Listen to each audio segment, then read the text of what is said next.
The Georgia Farm Bureau's Young Farmers and Ranchers program is designed to develop the next generation of ag leaders in the state, which is why every year they travel up to the nation's capital to meet with lawmakers to discuss issues that are important to them and put a face to the Georgia ag industry. At the end of the day, we're a grassroots organization, so we need good advocates.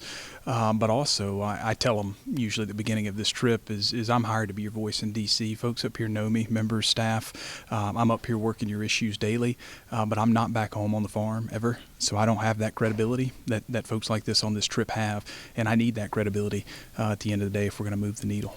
This year was a special one, as it was the 35th year the group has traveled up to D.C., but it was also a special one as almost half of those in attendance got to experience a Capitol Hill visit and meet face-to-face with lawmakers for the very first time. We have at least half of the attendees have never experienced a visit on Capitol Hill. I've never been to D.C. before.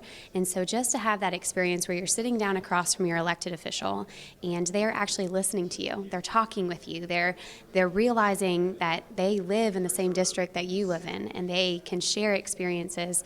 It is vital for our young people to see that they actually have a voice when it comes to our state and our federal legislation. Not only is the trip important for the young farmers and ranchers, but it's also important to the lawmakers because it allows them to hear what's important from people that are being directly affected by bills being debated in the House and Senate. I think it's refreshing for them to have some young folks here and who work hard back home, but who haven't quite lost faith in the system. I know we heard Congressman Woodall, 7th District, mention that earlier, right? You don't come to Washington, D.C. if you've given up on everything and you think your voice doesn't matter. So I think it's refreshing for them to spend time with groups like this. Every congressman and senator that we met with yesterday thanked us numerous times for being there and reassured us how important it was. And when you have the staff ask you questions after you've told your story, or the congressman or elected official ask you more about it, it shows that they really do care. This trip is also important to the young farmers and ranchers because it makes the grassroots process relative and shows them that change is very much possible.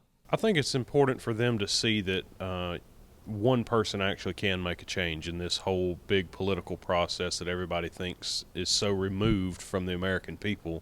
Farm Bureau is the vehicle that gets us here and puts us in front of those elected officials who really want to hear and see from us. And being able to come and do that and see that kind of restores your faith in the system a little bit. In the end, the hope is that when they get back to Georgia, they will take the experience and work to advocate for ag at the local and state level. The overall hope is that this trip is a catalyst for involvement within our state.